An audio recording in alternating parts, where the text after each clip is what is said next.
लोकसभा चुनाव से पहले फिर एक बार 1932 आधारित स्थानीय नीति, नियोजन नीति और सरना धर्म कोड का मामला तुल पकड़ रहा है। हमारे साथ मौजूद हैं बातचीत करने के लिए बीजेपी के नेता और प्रवक्ता प्रतुल सहदेव जी। प्रतुल जी, दल के द्वारा राष्ट्रपति भवन से समय मांगा जाता है जो है मुलाकात करने के लिए, लेकिन जब समय नहीं मिलता है तब गंभीर आरोप बीजेपी पर लगता है। इसको किस रूप में देखते हैं? ऐसा क्यों है कि चुनाव के समय ही इनको आदिवासियों के लिए, ओबीसीज के लिए, मूलवासियों के लिए 1932 का खतियान याद आता है? ये पहले क्यों नहीं प्रयास करते हैं? अंतिम समय में कहेंगे पूरा भी देश चुनाव को लेकर चिंतित है, तो उस समय ये समय मांग रहे हैं। भाई, राष्ट्रपति भवन ने क्या निर्णय लिया उससे हमारी जानकारी नहीं, ना कोई इस पर टिप्पणी करना, लेकिन ये 4.25 वर्षों तक क्या कर रहे थे? मदन बाबू, पॉइंट बाई पॉइंट मैं आपको इसका जवाब देता हूँ। 1932 का जो खतियान है ना मदन बाबू, देखिए, एक ऐसे पेपर को उठाएंगे मुख्यमंत्री जी, एक उस पर बपशीट लिखेंगे कि 1932 के खतियान को स्थानीय नीति में समायोजित करने के लिए अधिसूचना जारी करेंगे, कार्मिक को भेज देंगे, कार्मिक उसको अधिसूचना जारी कर देगा और ये 1932 कट ऑफ डेट हो जाएगा, जैसा हमारी सरकार ने 1985 किया था। फिर भी 90% आदिवासी मूलवासियों की नियुक्ति हुई थी। तो ये तो इनके सरकार को जवाब देना चाहिए कि जिस चीज़ को सिर्फ चीफ मिनिस्टर के सिग्नेचर से किया जा सकता था, उसको उन्होंने विधानसभा, गवर्नर, राष्ट्रपति, 9वीं अनुसूची क्यों नाटक किया? दरअसल ये 1932 का खतियान लागू ही नहीं करना चाहते। ये नहीं चाहते कि यहाँ के आदिवासी और मूलवासियों को हक मिले, नौकरी मिले, सत्ता में उनकी हिस्सेदारी हो। ये तो सिर्फ सत्ता को सोरेन परिवार तक सीमित करके रखना चाहते हैं। सरना धर्म कोड पर इनका कैसे एक्सपोज होता है स्टैंड, मैं आपको बताऊं। आज ये सरना धर्म कोड चिल्ला रहा है। 2013 में प्रदेश में इनकी ही सरकार थी, आपको याद है? हेमंत सोरेन मुख्यमंत्री थे दिसंबर में। 2013 में लोकसभा के हमारे सदस्य सुदर्शन भगत जी ने पत्र लिखा था, अलग धर्म कोड का मसला उठाया था, प्रधानमंत्री को पत्र लिखा था और झारखंड, उड़ीसा, छत्तीसगढ़, बंगाल का जिक्र करते हुए कहा था कि आदिवासियों द्वारा अलग धर्म के कोड की जो मांग है वो लंबे समय से की जा रही है। और जानते हैं उस समय के तत्कालीन आदिवासी कल्याण मंत्री किशोर चंद्र देव जी ने क्या कहा था कि जनजातियों को अलग धर्म कोड दिए जाने के संबंध में सरकार के पास कोई निर्णय नहीं लिया गया। यह भी कहा गया कि 6 प्रमुख धर्म, हिंदू, मुसलमान, ईसाई, सिख, बौद्ध और जैन धर्म को मानने वाले लोगों को धर्म के आधार पर वर्गीकरण करने के लिए अलग कोड दिए जाने के संबंध में सरकार के स्तर से कोई निर्णय नहीं लिया गया और पूरी स्थिति अस्पष्ट है। यानी 2013 में तो इनकी ही सरकार ने मना कर दिया था, जब हमारे सांसद सुदर्शन भगत ने इस विषय पे प्रधानमंत्री जी को पत्र लिखा था। आज ये सरना धर्म कोड कह रहे।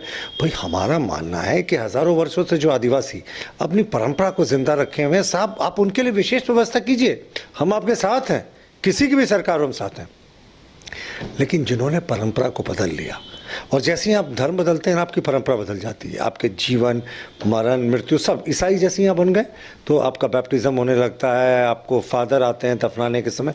और सरना और जो अलग धर्म मानने वाले लोग हैं आदिवासी, जो अलग अलग विशेष, सरना तो इस इलाके में माना जाता है, संथाल में अलग व्यवस्था है, सब जगह अलग अलग व्यवस्था है। उनका थिंकिंग अलग होता है। तो ये जो विरोधाभास है, ये सरना धर्म कोड की बात कर रहे हैं। भाई, हम तो कह रहे हैं कि बाबा कार्तिक उरांव कांग्रेस के केंद्रीय मंत्री थे, बड़े नेता थे।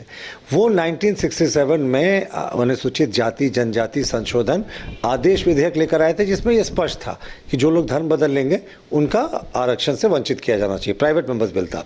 1970 में इस पर संयुक्त संसदीय समिति ने सकारात्मक टिप्पणी की और कहा कि इसको लागू करना चाहिए। जानते उस समय इंदिरा गांधी के नेतृत्व में जो केंद्र की सरकार थी ने व्हिप जारी किया अपने सांसदों को कि इनके सरना धर्म कोड का जो आरक्षण संबंधी विधेयक, इसका विरोध करना चाहिए और ये लागू नहीं। ये आप लोग आदिवासी को हिंदू बनाना चाहते हैं। अब इस तरीके से बातों को आप गोल मोल करके घुमाना चाहें, और हमारा मानना है कि ये देश है, देश में अलग अलग धार्मिक भावनाएं हैं, अलग अलग सांस्कृतिक भावनाएं, सबको क्यों मिक्स करने की कोशिश करते हैं? तो इस तरीके की चीज़ें नहीं होनी चाहिए।